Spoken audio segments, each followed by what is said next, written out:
Tentang pembagian uang dari bunga bank. Aku tidak dapat memakannya karena waktu aku membaca di dalam Al-Quran aku menangis terseduh-seduh. Sebelum itu memang sudah banyak orang yang memberitahu aku tapi aku tidak peduli dan aku masih memakan uang bunga bank itu, tapi setelah Allah yang memberitahu aku maka aku haramkan bunga bank itu untuk diriku dan untuk anak-anakku. Surat 30 ayat 39. Dan sesuatu riba yang kamu berikan agar ia bertambah pada harta manusia, maka riba itu tidak menambah pada sisi Allah. Dan apa yang kamu berikan berupa zakat yang kamu maksudkan untuk mencapai keridhaan Allah, maka itulah orang-orang yang melipat gandakan. Kalau hati kita sudah tidak takut lagi kepada manusia bertanda kita ada iman yang tebal. Surat 9 ujung ayat 18, dia tidak takut kecuali kepada Allah saja. Maka orang yang seperti itulah yang diharapkan masuk golongan orang yang mendapat petunjuk.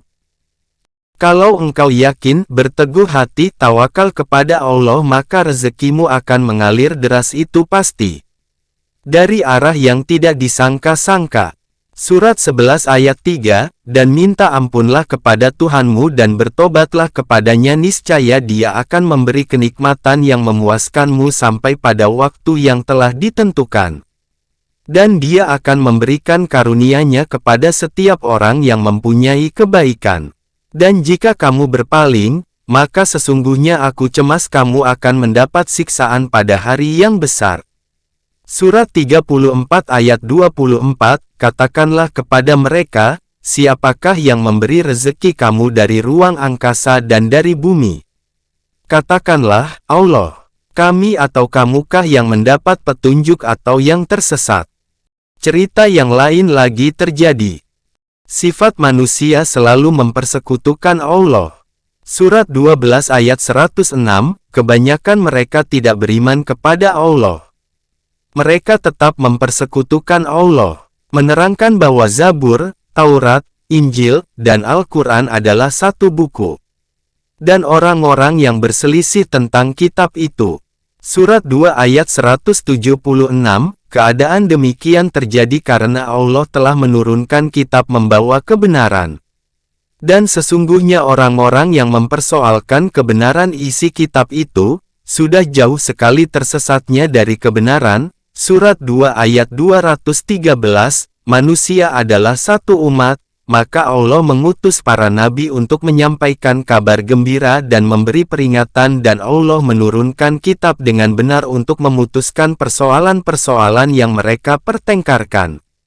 Dan tiada yang berselisih, melainkan orang-orang yang mengetahui kitab itu setelah sampai kepadanya keterangan-keterangan, dengki sesama mereka. Maka Allah memberi petunjuk orang-orang beriman kepada kebenaran perselisihan mereka, dengan seizinnya. Dan Allah memberi petunjuk kepada orang-orang yang dikehendakinya pada jalan yang lurus, surat 15 ayat 90-99, sebagaimana kami telah memberi peringatan, kami telah menurunkan azab kepada orang-orang yang membagi-bagi kitab Allah, yaitu orang-orang yang telah menjadikan Al-Quran itu terbagi-bagi. Maka demi Tuhanmu, kami pasti akan menanyai mereka semua, tentang apa yang telah mereka kerjakan dahulu. Maka sampaikanlah olehmu secara terang-terangan segala apa yang diperintahkan kepadamu dan berpalinglah dari orang-orang yang musyrik. Sesungguhnya kami memelihara kamu daripada kejahatan orang-orang yang memperolok-olokkan kamu, yaitu orang-orang yang menganggap adanya Tuhan yang lain di samping Allah, maka mereka kelak akan mengetahui akibatnya. Dan kami sungguh-sungguh mengetahui, bahwa dadamu menjadi sempit disebabkan apa yang mereka ucapkan, maka bertasbihlah dengan memuji Tuhanmu dan jadilah kamu di antara orang-orang yang bersujud, dan sembahlah Tuhanmu sampai datang kepadamu yang diyakini ajal.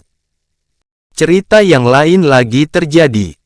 Orang lebih percaya kepada jin setan daripada Allah. Contohnya jika seseorang pergi ke kuburan pada malam hari ia takut setengah mati.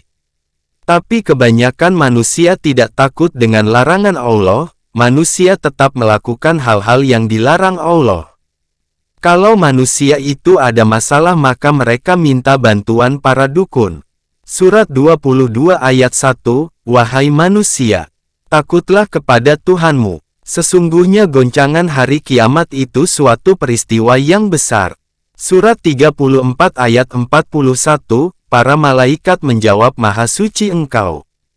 Engkaulah pelindung kami, bukan mereka, bahkan mereka menyembah jin. Kebanyakan mereka percaya kepada jin itu.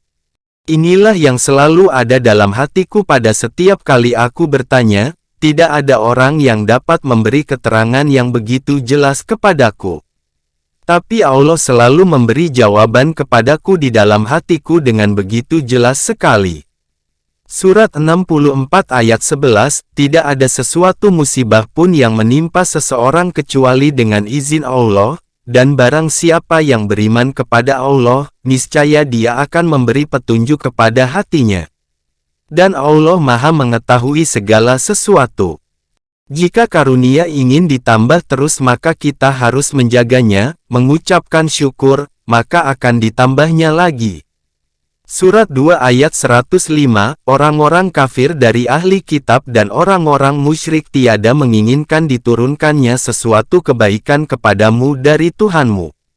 Dan Allah menentukan siapa yang dikehendakinya untuk diberi rahmatnya, dan Allah mempunyai karunia yang besar. Jangan asal dengar atau baca buku dari ustadz, ustazah, ulama dunia dan lain-lain. Karena mereka bisa mencelakakan kamu, lantaran hawa nafsunya. Surat 3 ayat 149-151, Hai orang-orang yang beriman, jika kamu mentaati orang-orang yang kafir itu, niscaya mereka mengembalikan kamu ke belakang kepada kekafiran, lalu jadilah kamu orang-orang yang rugi. Tetapi ikutilah Allah, Allah pelindungmu, dan dialah sebaik-baik penolong. Akan kami masukkan ke dalam hati orang-orang kafir rasa takut disebabkan mereka mempersekutukan Allah dengan sesuatu yang Allah sendiri tidak menurunkan keterangan itu. Tempat kembali mereka ialah neraka dan itulah seburuk-buruk tempat tinggal orang-orang yang zalim. Janganlah kamu sekali-kali mengingkari ayat-ayat Al-Quran atau kamu tidak percaya. Surat 13 ayat 36, orang-orang yang telah kami beri kitab kepada mereka bergembira dengan kitab yang diturunkan kepadamu, dan di antara golongan-golongan yang bersekutu, ada yang mengingkari sebahagiannya. Katakanlah sesungguhnya aku hanya diperintah untuk menyembah Allah dan tidak mempersekutukan sesuatu pun dengan Dia. Hanya kepadanya aku seru dan hanya kepadanya aku kembali. Waktu dulu aku minta ditunjukkan kepada Allah bahwa Tuhan itu ada dan aku berjanji dari lubuk hati yang paling dalam, kalau memang ada dan aku percaya, maka aku akan menyembahnya. Siapapun dia. Surat 7 ayat 181, dan di antara orang-orang yang kami ciptakan ada umat yang memberi petunjuk dengan hak, dan dengan yang hak itu pula mereka menjalankan keadilan. Pilihan mana yang kamu mau, dunia atau akhirat? Di sini aku sudah berusaha untuk meyakinkan orang-orang bahwa dunia itu tidak begitu penting jika dibandingkan dengan akhirat. Tapi seperti biasa manusia selalu menolaknya. Mereka beranggapan bahwa carilah rezeki yang banyak seolah-olah kamu hidup 1000 tahun lagi. Inilah kesalahan total yang kebanyakan manusia melakukannya. Cobalah Anda pikirkan jika kamu menghadap ke timur maka punggungmu menghadap ke barat dan jika kamu menghadap ke barat maka punggungmu menghadap ke timur. Jadi mana mungkin Anda ingin mencari rejeki dan sekaligus mendekatkan dirimu kepada Allah, sedangkan hampir seluruh waktumu hanya untuk dunia saja. Persoalan ini sudah aku tanamkan dalam diriku, dan aku pun yakin bahwa Anda pun bisa melakukan apa yang sudah saya lakukan. Tapi kebanyakan manusia belum siap atau tidak mau atau takut tidak dapat rejeki. Istiqomahnya sedikit tipis sekali. Surat 6 ayat 42 penggalan ayat, maka kami siksa mereka dengan kesengsaraan dan kemelaratan, agar mereka tunduk berdoa, dan surat 8 ujung ayat 67, kamu menghendaki harta benda dunia sedangkan Allah menghendaki pahala akhirat untukmu. Dan Allah Maha Perkasa lagi Maha Bijaksana. Surat 104 ayat 1-4, celakalah bagi setiap pengumpat lagi pencela, yang mengumpulkan harta dan menghitung-hitungnya, dia mengira bahwa hartanya itu dapat mengekalkannya, sekali-kali tidak, sesungguhnya dia benar-benar akan dilempar ke dalam hutomah. Orang yang mempersoalkan, menafsirkan isi kitab semaunya adalah sudah jauh sekali tersesatnya. Surat 2 ayat 176, yang demikian itu adalah karena Allah telah menurunkan Alkitab dengan membawa kebenaran, dan sesungguhnya orang-orang yang berselisih tentang kebenaran Alkitab itu, benar-benar dalam penyimpangan yang jauh. Cerita yang lain lagi terjadi. Tidak ada yang dapat berbicara langsung dengan Allah kecuali melalui perantara malaikat atau dari belakang tabir. Karena itulah Allah selalu mengatakan dirinya Allah berfirman dengan kata kami karena Allah berbicara melalui malaikat-malaikatnya kepada para rasul dan nabinya di dalam kitab sucinya. Surat 42 ayat 51, dan tidak ada seorang jua pun yang berbicara langsung dengan Allah, kecuali melalui wahyu atau dari belakang tabir. Atau diutusnya seorang utusan, maka diwahyukannya dengan izinnya apa yang dikehendakinya. Sesungguhnya dia Maha Tinggi lagi Maha Bijaksana. Memang dengan Nabi Musa, Allah berbicara langsung. Kata langsung di sini Nabi Musa mendengar suara dari Allah, tapi beliau tidak bertatapan muka dengan Allah. Buktinya waktu beliau meminta untuk diperlihatkan wajah Allah maka gunung itu hancur lebur. Disitulah Nabi Musa berkata, akulah orang yang pertama beriman. Surat 7 ayat 143, dan tatkala Musa datang pada waktu yang sudah ditentukan, lantas Tuhannya berbicara langsung dengan Musa. Ia berkata, ya Tuhanku, perlihatkanlah kepadaku, supaya aku dapat melihatmu. Tuhan berfirman, kamu tidak akan bisa melihatku. Tetapi lihatlah bukit itu. Jika ia tetap di tempatnya, kamu akan bisa melihatku. Tatkala Tuhan memperlihatkan kekuasaannya di bukit itu, lalu bukit itu pecah belah dan Musa jatuh pingsan. Setelah sadar, ia berkata, Maha Suci Engkau, aku taubat kepadamu dan aku orang yang pertama beriman. Cerita yang lain lagi terjadi. Pembuktian bahwa Nabi Muhammad dan nabi-nabi lainnya adalah hanya pembawa berita gembira, penerangan dan petunjuk dan juga sebagai pemberi peringatan bagi orang yang beriman dan teguran untuk orang-orang yang tidak percaya kepada Allah atau kafir. Surat 7 ayat 188, katakanlah, aku tidak berkuasa menarik kemanfaatan bagi diriku dan tidak pula menolak kemudaratan kecuali yang dikehendaki Allah. Dan sekiranya aku mengetahui yang gaib, tentulah aku membuat kebajikan sebanyak-banyaknya dan aku tidak akan ditimpa kemudaratan. Aku tidak lain hanyalah pemberi peringatan, dan pembawa berita gembira bagi orang-orang yang beriman. Surat 13 ayat 7, orang-orang yang kafir berkata mengapa tidak diturunkan kepadanya suatu tanda dari Tuhannya. Sesungguhnya kamu hanyalah seorang pemberi peringatan, dan bagi tiap-tiap kaum ada orang yang memberi petunjuk. Surat 13 ayat 27, orang-orang kafir berkata, mengapa tidak diturunkan kepadanya tanda dari Tuhannya. Katakanlah sesungguhnya Allah menyesatkan siapa yang Dia kehendaki dan menunjuki orang-orang yang bertaubat kepadanya. Surat 13 ayat 30, demikianlah, kami telah mengutus kamu pada suatu umat yang sungguh telah berlalu beberapa umat sebelumnya supaya kamu membacakan kepada mereka Al-Quran yang kami wahyukan kepadamu, padahal mereka kafir kepada Tuhan yang Maha Pemurah. Katakanlah dialah Tuhanku, tidak ada Tuhan yang berhak disembah selain Dia, hanya kepadanya aku bertawakal dan hanya kepadanya aku bertobat. Surat 15 ayat 89, dan katakanlah sesungguhnya aku adalah pemberi peringatan yang menjelaskan. Cerita yang lain lagi terjadi.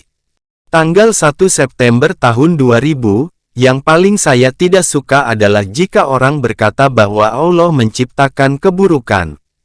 Itu tidak mungkin. Kenapa saya benci perkataan itu? Karena Allah tidak pernah dan tidak akan pernah menciptakan sesuatu yang jelek. Karena Dia Maha Rahim. Seseorang yang melakukan kejahatan kekejian yang menyakitkan orang lain maka secara otomatis orang tersebut terbalaskan atas perbuatannya sendiri. Jadi ini jelas sekali, bahwa keburukan itu terjadi karena manusia itu sendiri yang menciptakannya. Bukan Allah. Ingat itu, baik atau buruk yang kamu lakukan akan terbalas. Sebesar ataupun perbuatanmu itu akan terlihat otomatis kebalikannya kepadamu juga sama atas perbuatanmu. Jika kamu berbuat baik maka Allah melipat gandakannya karena Allah Maha Pengasih lagi Maha Penyayang. Tapi jika kamu berbuat jahat maka Allah tidak melipat gandakan perbuatanmu yang jelek itu, karena Allah Maha Penyayang kepada semua makhluknya yang bodoh lagi zolim. Kamu hanya mendapat apa yang kamu tanam. Jika kamu tanam kejelekan maka akan tumbuh dan petik kejelekan itu juga. Karena itu Allah berfirman surat 6 ayat 160, siapa yang membawa kebaikan, maka ia akan memperoleh pahala 10 kali lipat dari amalannya. Dan siapa yang membawa kejahatan, maka ia diberi siksaan sepadan dengan kejahatan. Dan mereka tidak dianiaya sedikit jua pun. Engkau berbuat baik untuk dirimu sendiri dan jika engkau berbuat jahat maka itu untuk dirimu sendiri. Allah berfirman, aku tidak memaksa kepada makhlukku untuk menyembahku, jika ia mau maka ia boleh menyembahku, jika ia tidak mau maka aku tidak dirugikannya. Tetapi Allah tetap memberi rezeki kepada siapa saja, baik ia beriman atau ia kafir. Nah itulah sifat Allah yang selalu baik kepada siapa saja. Jadi kesimpulannya ialah bahwa orang-orang yang sesat tidak mengetahui kebenaran sehingga mereka pun menyalahi Allah dengan kebodohan dan kekafirannya. Jika musibah itu menimpanya, karena itu sadarlah hai manusia. Ingat-ingatlah apa yang telah Anda lakukan waktu musibah itu datang. Janganlah selalu menyalahkan Allah saja sadarlah hai manusia akan dosa-dosamu. Coba kita lihat kepada orang yang kita anggap ia sangat baik budi pekertinya, sangat dermawan, sabarnya luar biasa dan lain-lain. Maka kita semua akan menyukainya. Itu belum apa-apa jika dibandingkan dengan Allah. Ingat ada sunnah Nabi yang mengatakan bahwa nikmat atau kebaikan di dunia ini hanya satu tetes air dari lautan yang luas itu. Maka alangkah jahatnya manusia yang menganggap bahwa Allah yang menciptakan keburukan. Sedangkan kasih sayang Allah itu meliputi segala-galanya. Dan sifat baik manusia itu sama sekali belum seberapa dibandingkan dengan kebaikan Allah. Dan Allah juga berfirman, rahmatku mengalahkan murkaku dan nikmatku yang mana lagi yang engkau dustakan. Biarkanlah orang-orang kafir, munafik, fasik, menganggap perbuatannya baik. Surat 6 ayat 108, janganlah kamu caci maki berhala-berhala yang mereka sembah selain dari Allah, nanti mereka akan mencerca Allah berlebihan tanpa pengetahuan. Demikianlah kami jadikan setiap umat mengira baik amalannya yang mereka lakukan. Kemudian kepada Tuhanlah tempat kembalinya. Kemudian Allah akan memberitakan kepada mereka hal tingkah laku yang mereka kerjakan. Cerita yang lain lagi terjadi. Tanggal 7 September tahun 2000, menurut hemat saya setelah saya membaca Al-Quran maka saya berpendapat bahwa aku harus memberikan sedekahku terhadap 1. Diriku sendiri, karena kalau aku sampai sakit maka banyaklah orang anakku sendiri yang terlantar. Karena itu aku tidak mau menzolimi diriku sendiri. 2. Anak-anakku, aku harus memberikan yang terbaik kepadanya. 3. Para ustadz-ustazah yang beriman tebal, yaitu ustadz akhirat. 4. Orang tuaku, ini tidak usah karena mereka telah meninggal dunia. 5. Pembantu rumah tanggaku dan orang-orang yang bekerja kepadaku atau orang yang tenaganya aku pakai. 6. Anak-anak yatim piatu. 7. Anak-anak yatim. 8. Orang-orang fakir miskin. 9. Orang-orang yang sudah lanjut usia. 10. Para musafir yang membutuhkan bantuan. 11. Sanak familiku yang beriman. Kalau mereka tidak ada iman maka aku tidak mau memberikannya. Karena yang sudah-sudah uang yang aku berikan mereka gunakan untuk maksiat. Jadi aku tidak mau memberikannya lagi, karena aku sudah banyak berbuat dosa. Jadi aku tidak mau menambah lagi dosa-dosaku. Karena dosa-dosaku yang dulu saja masih berbekas dalam dadaku. Itulah yang aku lakukan. Mungkin aku salah tapi itulah yang aku pahamkan. Untuk yang ini, 11 macam, janganlah Anda mengikutiku. Aku selalu menasehati diriku untuk tidak merasa sok pintar. Janganlah kita merasa paling pintar sebab kita tidak akan tahu kalau bukan dari si fulan atau dari orang lain. Lalu kita kumpulkan kata sianu dan sebagainya dan kita sudah menganggap bahwa diri kitalah yang paling pintar. Sungguh kasihan sekali orang yang seperti ini. Yang boleh berbangga diri ialah Isa anak Maryam sebab dia dapat berbicara dengan manusia sewaktu beliau masih bayi dan masih banyak lagi hal-hal gaib yang beliau lakukan, itu karena Allah memberikan kepadanya roh suci Allah yaitu Rohul Kudus. Jadi beliau tidak usah belajar dari orang atau kata si fulan atau si anu. Sungguh pun demikian beliau tidak pernah sombong. Dan ia selalu sujud untuk Tuhannya. Malahan orang-orang awam semacam kita ini yang sombongnya luar biasa. Yang tidak sadar atas dirinya. Yang tidak patut untuk dibanggakan atau disombongkan, dipamerkan. Karena itu sadarlah hai hamba Allah jika kamu ingin dekat kepadanya. Tinggalkanlah sifat sombong dan lain-lain yang tercela. Sombong, takabur, riya, ujub, syirik itu adalah sifat yang dibenci Allah karena itu tinggalkanlah hai hamba-hamba Allah yang mulia atas perbuatanmu yang tercela itu. Sujudlah dan minta ampunlah kepadanya karena hanya Allah lah yang dapat memaafkanmu. Dan sering-seringlah kita bermunajat berbicara kepada Allah secara langsung. Seperti kita berbicara kepada manusia. Sudah tentu berbicara kepada Allah harus dengan lemah lembut dan penuh dengan keikhlasan. Amin. Cerita yang lain lagi terjadi. Tanggal 13 September tahun 2000, karena itu sering-seringlah kita bermunajat kepada Allah. Di bawah ini salah satu munajatku kepada Allah. Ya Tuhanku, sudah aku mendengar seruanmu kepadaku, maka timbullah minat dalam hatiku untuk selalu dekat kepadamu.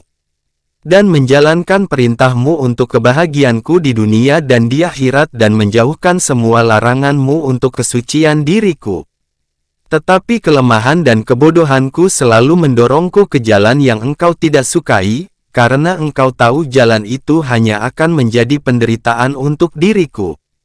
Karena itu engkau tidak mau melihat orang yang engkau cintai merasakan derita karena begitu mulianya dan begitu baiknya engkau terhadapku dan terhadap seluruh makhlukmu.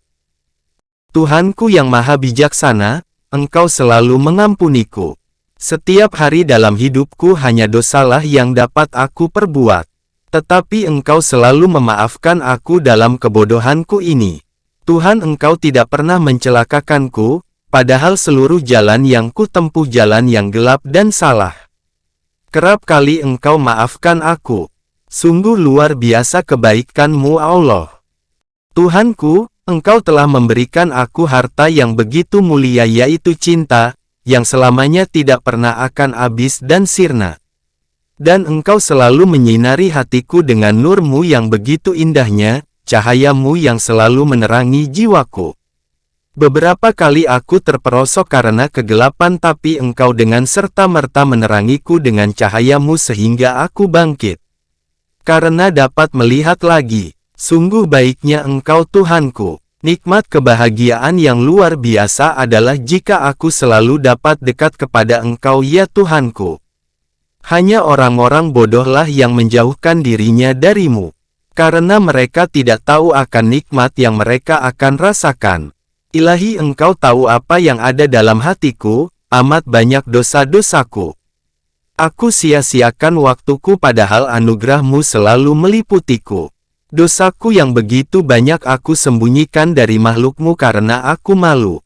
Dan aku tidak dapat menyembunyikannya dari-Mu. Engkau tahu semuanya dan Engkau tetap memaafkanku. Sungguh luar biasa kebaikan-Mu Allah. Karena kebaikan dan keadilan-Mu Tuhan, jika makhluk-Mu melakukan kejahatan, kezoliman yang luar biasa, karena kebodohan, kelemahan dan kedunguannya. Dan seluruh makhluk-Mu mengumpat-Mu tetapi Engkau berbeda dengan makhluk-Mu. Engkau maafkan orang zolim itu dengan kerohiman-Mu dan Engkau pilih orang yang Engkau kehendaki. Maha bijaksananya Engkau, wahai Zat yang Maha Rohim. Allah, Engkau telah memberiku pakaian yang sangat indah. 2 helai baju, yakni kekayaan jiwa dan keimanan. Di dalamnya tersimpan hati yang telah disepuh. Aku memandang bahwa karunia dunia itu bercahaya. Karena aku selalu melihat adanya keadilan Tuhanku walaupun orang lain tidak melihatnya. Dunia itu akan kacau balau jika keadilan-Mu tidak ada di sana. Lantaran keadilan-Mu aku sudi menerima keputusan apapun yang Engkau berikan kepadaku karena aku tahu betul bahwa keadilan-Mu amat sangat benar dan sangat baik. Aku lebih menyukai keadilan-Mu ya Allah daripada keadilan seluruh makhluk-Mu yang tidak sempurna itu. Dan tidak pernah berlaku adil atas sesamanya. Kadang-kadang aku merasa tidak pantas untuk memasuki surga-Mu karena aku bangga dengan dosa-dosaku ini disebabkan atas kebodohanku. Tapi Allah, aku tidak sanggup masuk ke neraka-Mu. Karena itu ampunilah aku dan taruhlah aku di jalan-Mu, yaitu jalan yang Engkau redoi. Engkaulah Tuhanku yang maha belas kasih kepada setiap hamba-Nya yang berdosa. Maka ampunilah aku, anak-anakku dan keturunanku dan kedua orang tuaku, dan orang-orang yang beriman percaya adanya Allah, dan orang-orang yang telah menyerahkan dirinya bulat-bulat kepadamu. Allah Tuhanku, jagalah selalu diriku dan diri anak-anakku dan keturunanku. Aku sudah yakin betul pada suatu saat aku akan pulang ke rumah-Mu. Dan Engkau telah menunggu kepulanganku. Engkau hapuskan semua dosa-dosaku yang aku perbuat dengan kebodohan dan kelemahanku. Engkau terima aku dengan rahmat-Mu. Wahai sungguh baiknya Engkau, wahai kecintaanku. Wahai Allah, Engkaulah Raja di atas semua raja yang tidak pernah menutup pintunya jika ada seseorang yang ingin mengenal-Mu. Hatiku selalu mengebu-ngebu ingin selalu berada dalam kerajaan-Mu dan berjumpa dengan-Mu, tapi aku sadar mana mungkin aku dapat bertemu dengan Zat yang Maha Suci sedangkan aku bergelimang dosa. Karena itu berilah aku rahmat-Mu dan berkah-Mu saja, itu pun sudah melebihi dari semestinya. Janganlah Engkau letakkan aku di dalam neraka-Mu wahai Allah, ampunilah aku, memang aku tahu dan aku telah merasakan bergandanya nikmat yang telah Engkau berikan kepadaku. Tapi hawa nafsu dan godaan syaitan mengajakku ke jalan yang sesat. Tolonglah aku ya Allah untuk mengusir, membunuh hawa nafsuku dan syaitan itu yang ada dalam hatiku dan benakku, yang selalu berusaha merusakkan aku dan membisikkan hal-hal jahat di dalam hati dan otakku. Tidak ada daya dan kekuatanku kecuali dengan pertolongan-Mu ya Allah.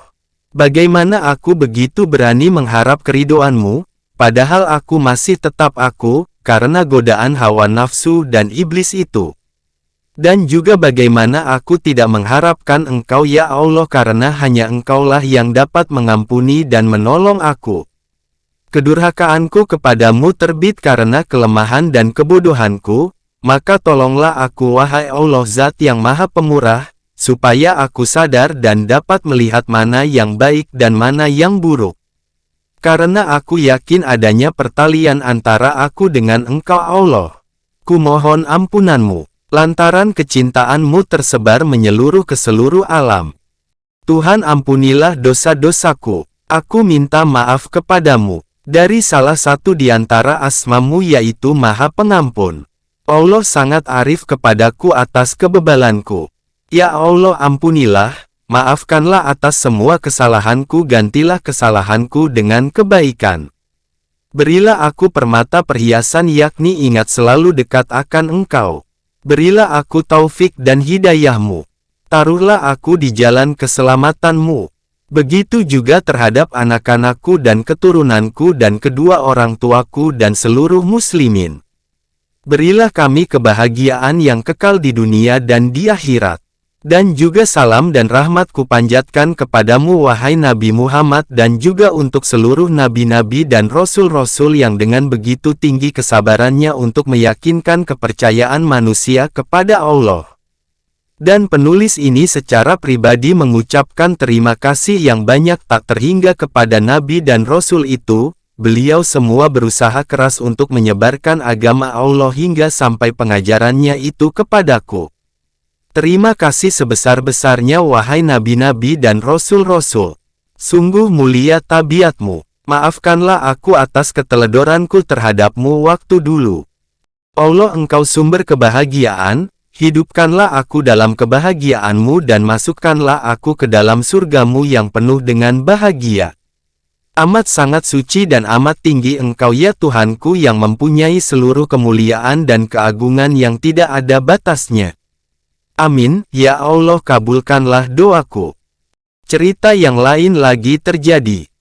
Tanggal 18 September tahun 2000, kenapa hati kita selalu naik turun dalam keimanan?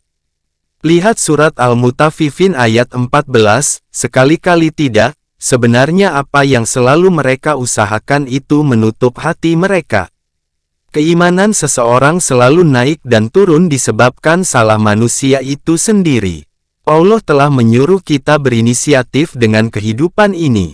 Contohnya manusia jika ia lapar maka ia berusaha mencari makanan untuk perutnya dan jika ia sakit kepala maka ia berusaha mencari obat untuk menyembuhkan sakit kepalanya itu tapi ia tidak tahu atau tidak peduli kalau hatinya itu sakit, lapar, haus, sekarat dan tidak dapat bernafas. Ia tidak mencari obat hatinya itu. Maka lama-kelamaan hatinya itu mati karena penyakit yang kronis. Tanpa mereka sadari mencari makan dan mencari obat untuk kepalanya itu ia melakukan apa saja, walaupun haram. Dan ia menghinakan dirinya kepada dunia dan manusia. Maka sebab itu Allah mengembalikan apa-apa yang mereka perbuat. Kalau sudah begini maka manusia menyalahkan Allah. Sedangkan Allah selalu memberi kepada makhluknya yang terbaik. Keburukan yang mereka lakukan untuk diri mereka sendiri tapi mereka tidak menyadarinya.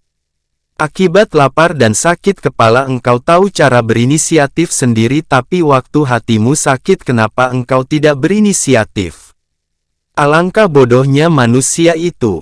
Padahal Allah telah menciptakan akal baginya dan kehidupan akhirat jauh lebih nikmat dan lebih baik dari dunia dan kekal selamanya. Dan kebiasaan manusia hanya mencari uang saja untuk bermegah-megahan, yang tidak ada habisnya, dan tidak pernah cukup. Yang membuat mereka menjadi lalai terhadap Allah dan hari akhirat. Itulah orang-orang yang merugikan dirinya sendiri. Cerita yang lain lagi terjadi.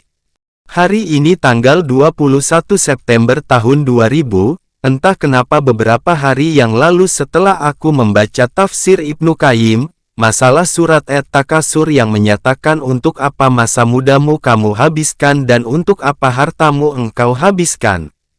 Di sana aku mendapat hikmah yaitu aku ingin sekali mempunyai anak-anak yatim piatu, anak-anak yatim, anak-anak fakir miskin. Aku ingin mereka tinggal bersamaku dan aku dapat menyayangi dan memelihara mereka seperti anak kandungku sendiri. Perasaanku itu terlalu ingin dan sangat untuk dapat menyumbangkan, memberi sebagian rezeki yang Allah percayakan kepadaku. Dan menumpahkan rasa kasih sayangku terhadap mereka. Tapi aku tidak tahu dari mana aku mulai. Aku takut kalau aku hanya dapat memberi hanya beberapa bulan. Dan sisanya aku harus menunggu belas kasihan orang. Itulah yang aku takutkan. Karena aku ingin semua anak-anak itu tidak memerlukan bantuan dari yang lain. Jika ada orang yang ingin bersedekah aku akan menerimanya dari mereka. Tapi jika aku harus bersusah payah mencari donatur aku tidak mau. karena itu adalah perbuatan pengemis. Sedangkan Allah melarang hambanya yang mukmin untuk mengemis.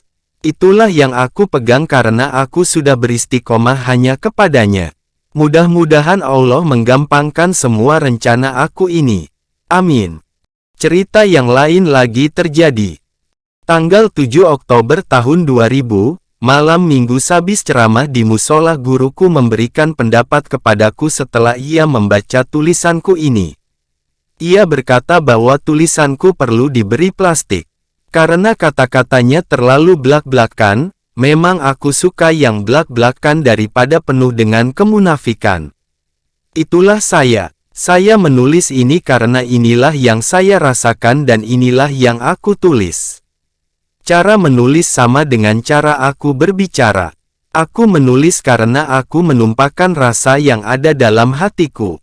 Aku tidak pernah peduli tentang pendapat orang lain. Yang aku pedulikan hanya kata-kata Allah. Guruku itu pun belum membacanya, saya yakin itu. Karena saya tanya bagaimana tulisannya. Aku tidak mau pujiannya, tapi yang aku mau di mana kesalahanku.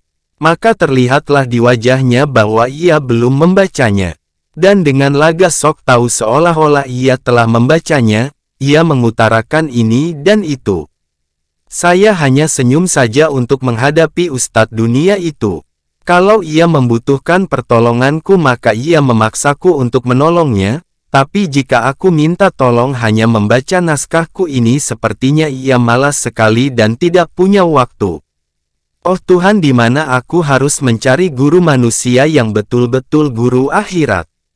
Tolonglah aku Allah supaya aku dapat berjumpa dengan guru akhirat itu. Itulah cobaan, hinaan-hinaan yang silih berganti datang tak kunjung habisnya. Baik dari guru, teman, saudara dan manusia sekelilingku. Apakah aku takut? Tidak, malahan makin bertambah istiqomahku kepada Allah. Makin banyaklah aku melihat orang-orang munafik di sekelilingku. Contohnya waktu aku bersilaturahmi ke rumah tanteku. Aku bertemu semua saudara-saudaraku. Mereka bertanya mobilmu mana? Saya bilang bahwa saya sudah tidak punya mobil lagi. Dan saya tidak membutuhkannya. Karena anak-anakku sudah ada mobil sekolah.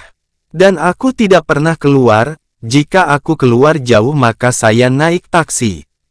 Kalau aku pergi dekat maka saya naik bajai atau ojek. Maka dengan kesombongan para familiku itu menyalahkan aku secara mutlak. Bahwa saya salah besar. Karena naik ojek. Lihatlah sifat kesombongannya yang luar biasa. Memang paling enak menyalahkan kesalahan orang lain padahal dirinya sudah hancur total dengan kesombongan itu. Dia sendiri setiap bulannya menyembah kuburan karena suaminya Habib. Itulah kewajiban keluarga Habib tiap bulan ke kuburan untuk meminta sesuatu kepadanya.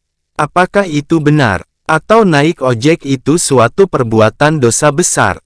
Dan anehnya ia didukung oleh yang lainnya, yaitu familiku yang lain lagi. Aku kasihan padanya karena ia jelek rupanya dan miskin hartanya, tapi anehnya sifat kesombongannya itu luar biasa. Ia berkata kalau ia tidak akan pernah mau naik ojek. Lihatlah sifat kesombongannya yang luar biasa.